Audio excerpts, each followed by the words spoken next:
के 3 दिवसीय दौरे पर पहुंचे मुख्यमंत्री योगी आदित्यनाथ ने गोरखनाथ मंदिर में कोरोना से अपने माता पिता दोनों को खो चुके बच्चों के साथ मुलाकात की। इतना ही नहीं, सीएम योगी जेल रोड पर स्थित एक बाल आश्रय गृह भी पहुंचे। दोनों मुलाकातों में उन्होंने बेसहारा बच्चों को प्यार और आशीर्वाद दिया। इस दौरान सीएम योगी आदित्यनाथ ने कहा कि कोरोना महामारी में अपने माँ बाप को खो चुके अनाथ बच्चों के भरण पोषण की जिम्मेदारी सरकार उठाएगी। सीएम योगी ने कहा कि पीएम मोदी और प्रदेश सरकार ने कोरोना से बचाव के लिए व्यापक इंतजाम किए हैं। गरीब और जरूरतमंद लोगों को खाद्यान्न उपलब्ध कराया जा रहा है। गोरखपुर जनपद में 6 ऐसे बच्चे मिले हैं जिनका दोनों यानी कुछ के बच्चों की ऐसी स्थिति थी। मैं आज उन परिवारों से मिला हूं, उनके लीगल गार्जियन के साथ आज मैंने उन बच्चों के साथ भेंट की है, जिनके माँ बाप दोनों नहीं हैं। उनमें से एक की मौत दुखद जो मृत्यु किसी अन्य बीमारी से पहले हो चुकी थी, दूसरे की कोरोना के दौरान इस दौरान हुई है। तो दोनों उनके माता पिता की दुखद मौत हो चुकी है। ऐसे 6 बच्चे अब तक यहां जनपद में चिन्हित हुए हैं। 174 बच्चे ऐसे हैं जिन बच्चों को ने अपने परिवार के कमाऊ अभिभावक को खोया है, माता या पिता को खोया है।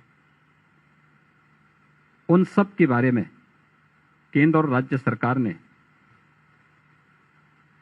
उनके संरक्षण के लिए एक योजना लागू की है। राज्य सरकार ने मुख्यमंत्री बाल सेवा योजना के अंतर्गत जिन बच्चों के माता पिता की दुखद मौत हुई है, उन्हें 18 वर्ष की आयु तक आने तक 4,000 रुपये हर महीने राज्य सरकार की तरफ से उनको उपलब्ध कराने की व्यवस्था की गई है। उनके पढ़ाई लिखाई की व्यवस्था के लिए भी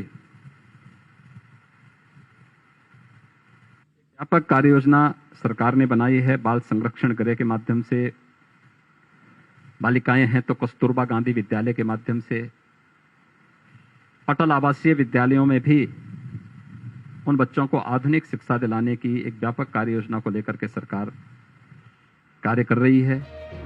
सीएम योगी ने कहा कि 18 साल से अधिक उम्र के बच्चों को टैबलेट, लैपटॉप देने की योजना है। इसके अलावा शादी योग्य हो चुकी बच्चों को 1,01,000 रुपए दिए जाएंगे।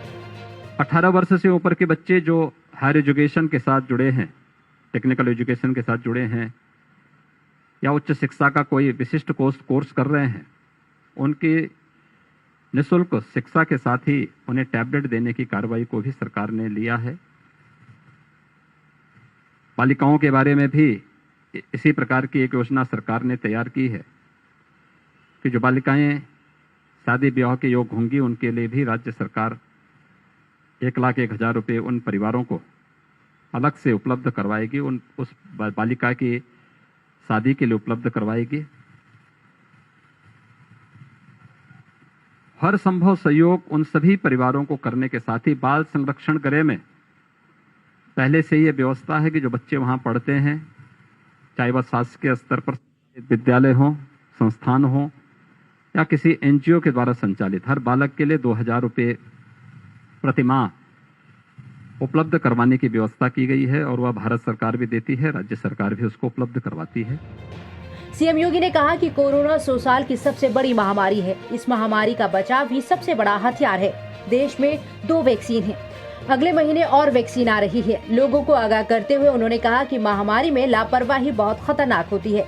महामारी में सतर्कता और सावधानी के साथ 2 गज की दूरी और मास्क जरूरी के नियम का पालन करना होगा। कोरोना जब तक खत्म नहीं होता तब तक वैक्सीन लगवाने और टेस्ट कराने से ना भागे।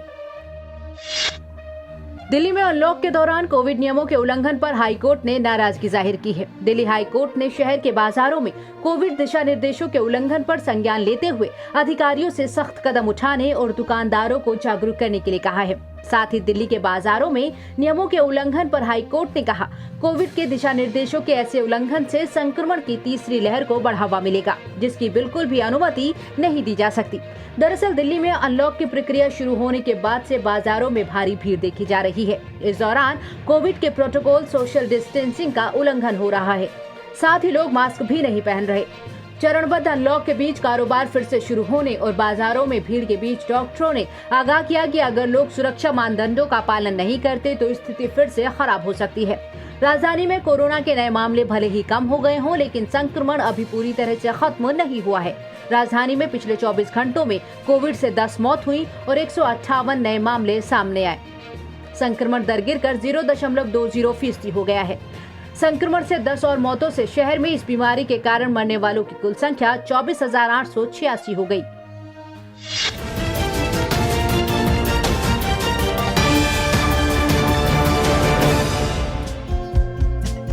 हमारे चैनल को लाइक, शेयर और सब्सक्राइब जरूर करें और नई अपडेट्स के लिए बेल आइकन दबाना ना भूलें।